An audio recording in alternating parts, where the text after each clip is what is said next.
कारण वहाँ पे जल प्रलय होने लगा, सब कुछ नष्ट होने लगा। शनि देव ने सपना दिया और स्वप्न में उन्होंने कहा कि नहीं किया, लेकिन वह टस से मस नहीं हुआ। हेलो दोस्तों, आज मैं आपको शनि सिंघाड़पुर के जुड़े हुए एक रहस्य के बारे में बताने आया हूँ। साथियों, मेरे इस वीडियो को आप पूरा देखिएगा। यह एक अच्छी जानकारी है जो आपको जाननी चाहिए। साथियों, हमारी जानकारी कुछ ऐसी शुरू होती है। हमारे भारत देश में देवी देवताओं की प्रथम स्थान दिया जाता है, उनकी पूजा अर्चना की जाती है और उनके बारे में जगह जगह पे मंदिरों का निर्माण भी होता है। हर मंदिर की कोई एक विशेष कथा जरूर होती है।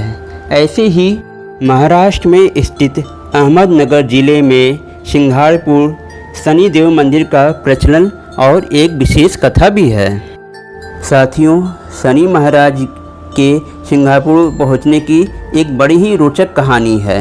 सदियों पहले सिंघाड़पुर में खूब वर्षा हो रही थी। वर्षा के कारण वहाँ पे जल प्रलय होने लगा, सब कुछ नष्ट होने लगा। वहाँ के लोगों के जीवन अस्त व्यस्त होने लगा। किसी को कुछ भी नहीं सुझाई दे रहा था कि आखिर वो करे जो इस समस्या का क्या समाधान करें। लेकिन जब कुछ नहीं समझ में आया तो लोग हार गए और उन्हीं के गांव के लोग में से कुछ लोग सो गए।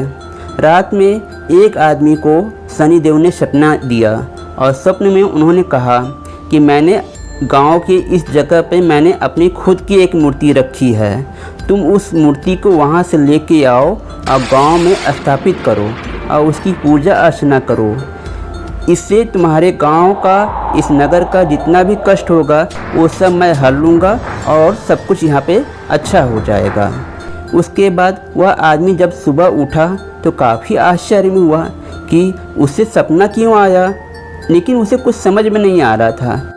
जब उसे कुछ नहीं समझ में आया तो उसने जो है गांव के सरपंच से जाके यह सारा अपने सपने का विस्तार सुनाया। गांव के लोगों ने जब यह सारी बात सुनी तो उन्हें काफ़ी आश्चर्य हुआ। लेकिन गांव इस समय इतनी ज़्यादा परेशानी में था कि सब लोगों ने उसके सपने को मानना चाहा। और उसके बाद जब वो उस जगह गए तो वहाँ के लोग काफ़ी आश्चर्य में हो गए, क्योंकि वहाँ पर स्वयं शनिदेव की विग्रह वहाँ पे पड़ा हुआ था। गांव के लोगों ने उसको उठाने के बहुत ही प्रयत्न किया, लेकिन वह टस से मस नहीं हुआ और गांव वाले हार गए और उसके बाद वापस चले आए। और जब फिर अगली रात आई तो सो रहा था वो आदमी, उसी आदमी को फिर से सपना आया कि अगर तुम लोग मेरे विग्रह को उठाना चाहते हो तो गांव में जो सगे मामा और भांजे होंगे वही लोग उसको उठा सकते हैं, और जिस बैलगाड़ी पे लाद के लेके आओगे उन बैलगाड़ी में भी मामा भांजे का सगा रिश्ता होना चाहिए, वही मेरी उस विग्रह को खींच के ला सकते हैं और दूसरा यह काम कोई नहीं कर सकता। वह फिर अगले दिन आदमी सुबह उठा, फिर उसे आश्चर्य हुआ। फिर उसके बाद वह सरपंच को बताया तो पूरे गांव में सगे मामा भांजे को खोजा गया। सगे बैल के जोड़े जो मामा भांजे होते हैं उन्हें खोजे गए और उसके बाद फिर वह शनि का वह विग्रह उठाने के लिए उन्होंने गए और उठा के बैलगाड़ी से अपने गांव के मध्य भाग में स्थापित किया और पूजा अर्चना की जाने लगी। हर शनिवार को सरसों के तेल से उनका अभिषेक किया जाने लगा।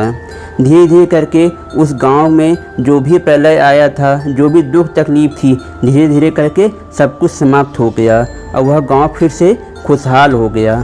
साथियों, इस तरीके से तो यह कथा यहीं पे समाप्त हो जाती है। साथियों, देश विदेश से भी लोग आके अपनी परेशानी से वहाँ पे सरसों का तेल चढ़ा के अपने व्यथा से छुटकारा पाते हैं। ये है शनिदेव की महिमा। साथियों, अगर आपको यह मेरी छोटी सी जानकारी अच्छी लगी हो, इसे ज़्यादा से ज़्यादा लाइक करें, शेयर करें और मेरे चैनल को ज़रूर सब्सक्राइब करें। साथियों, मैं अगली वीडियो में फिर आपके लिए अच्छी सी जानकारी और वीडियो लेके मिलूँगा। तब तक के लिए आप मुझे इजाज़त दीजिए। Bye bye.